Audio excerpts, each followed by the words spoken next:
Okay, so this is the Thoth Witchcraft course in tarot reading. Now we're going to be trying to teach you how to read tarot cards and how to use tarot cards for magical purposes. So this isn't just for divination and answering questions. A lot of the time people think of psychics using tarot cards to answer questions for clients, but actually they can be used for many different purposes.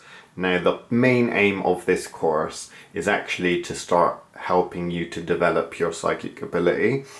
It isn't just about reading, so there'll be a lot of techniques and things that we use in this mini course that will build upon each other and will teach you basic things that you really need to know.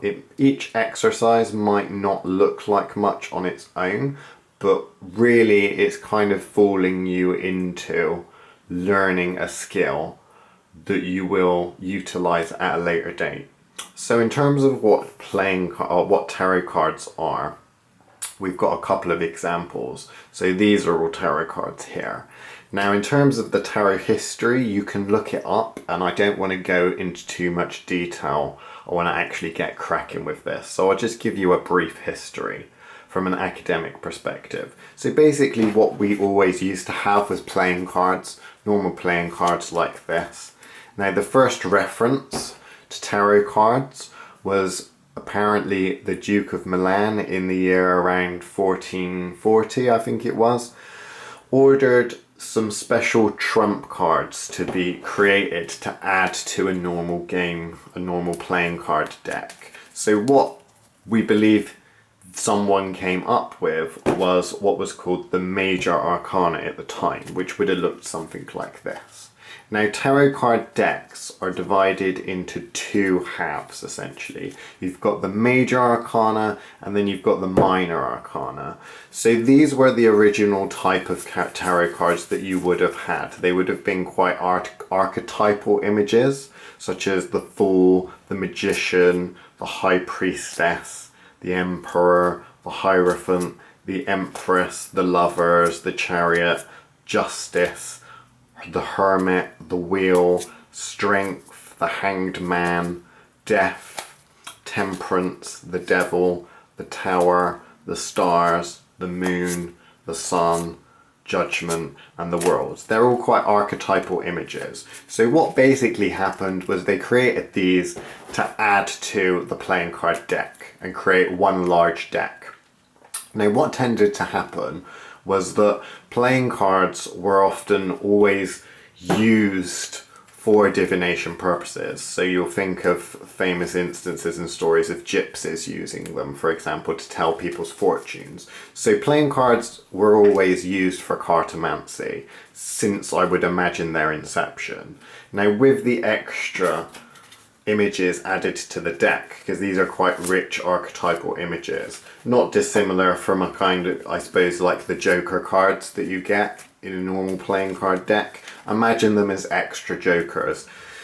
Now these obviously are a lot more graphic than what your normal playing cards are. With normal playing cards, often they were associated with specific things.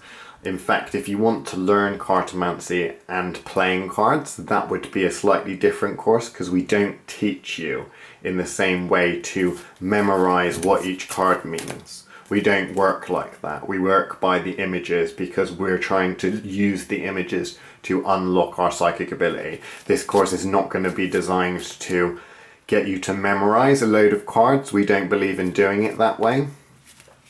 Now, what you'll see with tarot is the progression over time of, sorry, dropped that one.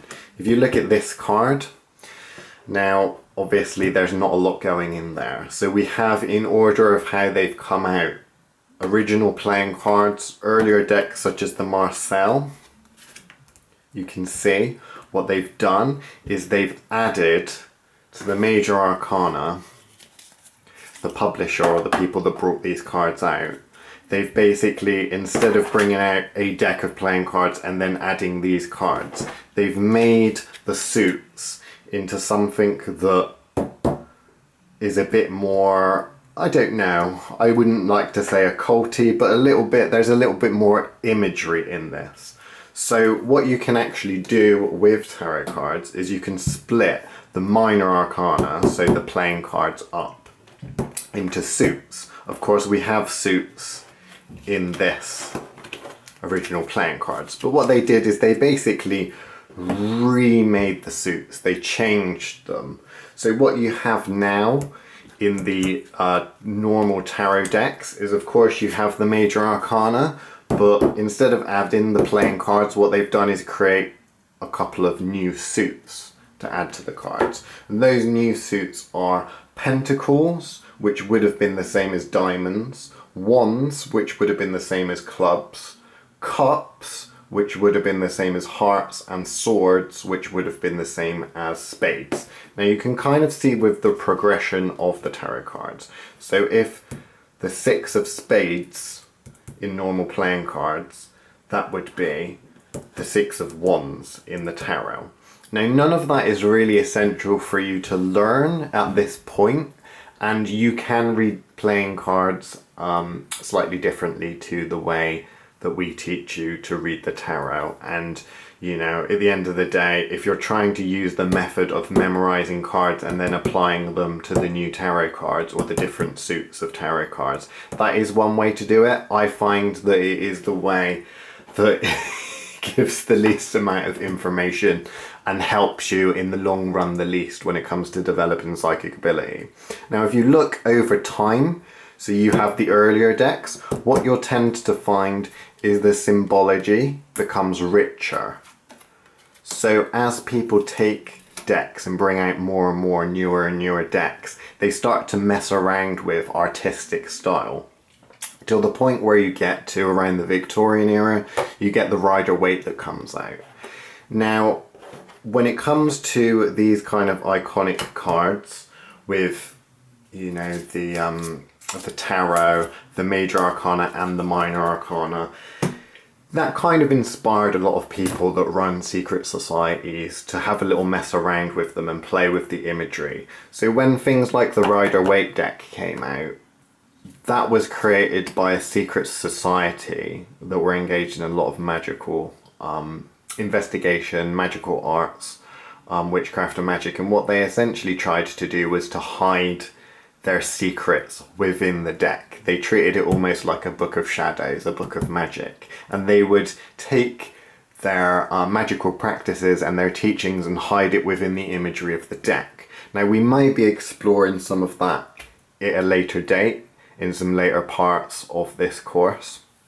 But at the moment, it's just interesting to point out, obviously there are many decks out there, and although most of them follow the same kind of line, the same sort of suits, and the same kind of images when it comes to the major arcana, there are a lot of slight deviations, and there's a lot of hidden symbology being put in cards. In fact, there are so many cards out now, I don't even think that any one person knows every single deck that exists. You'll get kind of artier decks, you'll get decks produced by practitioners or magicians and witches, secret societies to hide teachings, and then you get other kind of somewhat different ones that are a little bit odd. Now, you can kind of get a feel for different decks. So really, you would normally pick something that registers with you, or you would use the deck which your teacher essentially is teaching you with. So we run courses on Hermetic magic and the magic of the Hermetic Order of the Golden Dawn, and we use these tarot cards as they would have been used to teach people things. But at the end of the day, when it comes to reading, you're not going to need to learn all of the symbology behind that. That would take far too long. What we're really interested in is how we can just take these cards as images and how we can expand on them and start, you know, building up your psychic ability. Because at the end of the day, that's the most important thing. You can memorize loads of meanings and you can delve into deeper mysteries that have been hidden within cards, but The main purpose when you build psychic ability is you want to do that quite quickly, because that's gonna help you in every avenue of magic. Most people that come to tarot want to be able to tell the past, present, future. They want to know, you know, they want to get information out of the cards. We generally call this divination. So because of that, what we need to do is to select a deck that's going to be suitable. Is going to have enough symbology in it, but as well not be too complicated. So the deck for this course that we're going to use is the most popular deck in the world, the one that you should be able to pick up anywhere, and that is the Rider Waite Deck. So I'll talk a little bit about the Rider Waite Deck to begin with. But the basic reason why we're using this is that it is very easy for you to get a hold of, and that also there is a lot of symbology that's been put in here by many practitioners that belonged to the secret society. So when explaining certain magical practices and things like that that we might be going into in a more advanced video, this deck's quite good for that. Now if you don't have this deck, then you can pretty much get it anywhere. Like I said, it is the most popular deck in the world. We sell this deck at the thothwitchcraft.com website. So if you do want to support us, you can always buy it from us.